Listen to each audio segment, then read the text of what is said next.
a mixed bag. Verbs like am, is, are, was, were. There are three other verbs that we use very often as verbs as well as helping verbs. They are has, have and had. अच्छा ये बहुत easy है. जैसे अब आप class में काम ख़त्म कर लेते हो तो कहते हो I have finished my work. I have done my work. I have done my work. इसमें बहुत ईजी है. हैव लगता है और थर्ड फॉर्म ऑफ वर्ब लगती है. कौन सी form of verb?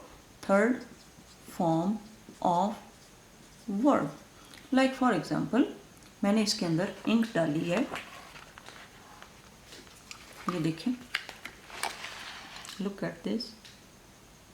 I'm again and again telling you the same example, but because I don't have another example, अब मैंने कर चुकी हूँ. इसके अंदर मैंने इंक डाल ली है. Now I will say I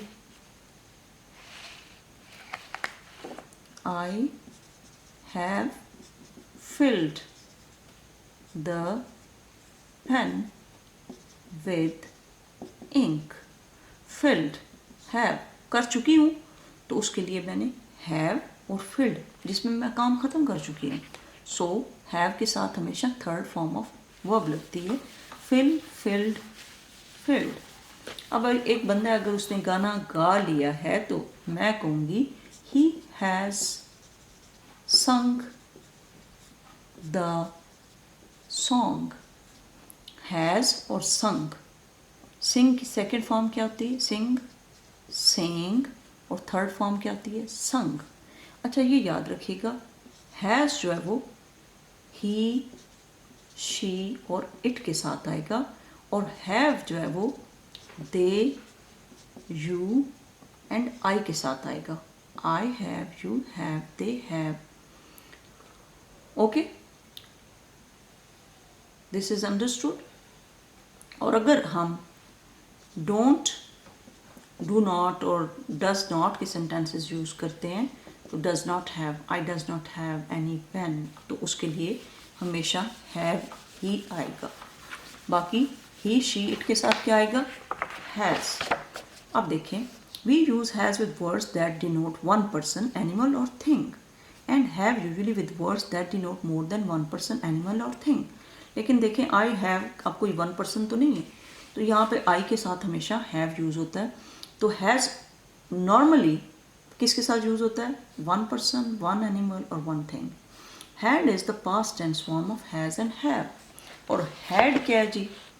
has and have का जो past है वो है had. ओके इसको अभी हम एग्जाम्पल के अंदर भी मैं आपको क्लियर कर देती हूँ. I have a bat, we have a bat. अगर ज़्यादा बंदों के पास है तो हम कहेंगे we have a bat. You have a bat, you have a bat. For many के लिए भी you have a bat. अगर एक बंदा है you have a bat. आप याद रखिएगा you जो है वो वन पर्सन के लिए भी हो सकता है और you मोर पर्सनस के लिए भी हो सकता है, मोर देन वन पर्सन. तो you के साथ have आएगा. ओके दोनों के you के साथ whether this is one person or this is more than one person we will use have. She has a ball, they have a ball. It has a tail, they have tails. अगर if they are more they have tails. I had a bat. अब past tense में क्या है? यानी आज से कुछ दिन पहले मेरे पास बैट था, अब नहीं है, तो आप कहेंगे I had a bat. You had a bat, we had a bat, you had a bat. She और he दोनों के साथ क्या आएगा? had a ball. It had a tail, they had tails and they had ball. had चाहे one person है or more than two persons or three person or four person, maybe hundreds, you will use had all the time whenever you are talking about the past things. Has, have and had can also be used as helping verbs. You will learn about such uses in higher classes. अब आपने क्या करना है? इसको खुद से fill up करना है और सॉल्व करके आपने